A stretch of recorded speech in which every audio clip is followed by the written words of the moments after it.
దేవునికి స్తోత్రములు. మీ అందరికీ నా వందనములు. ఈరోజు దేవుని వాగ్దానము.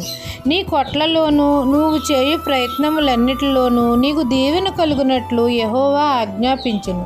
ద్వితీయోపదేశ కాండము 28వ అధ్యాయము 8వ వచనము. మన తండ్రి అయిన యెహోవా మాట మనమందరము శ్రద్ధగా వినిన ఎడల తండ్రి మన కొట్లలోనూ మనము చేయు ప్రయత్నములన్నిటిలోనూ మనకు దీవెన కలుగునట్లు తండ్రి మనకు ఆజ్ఞాపిస్తున్నాడు.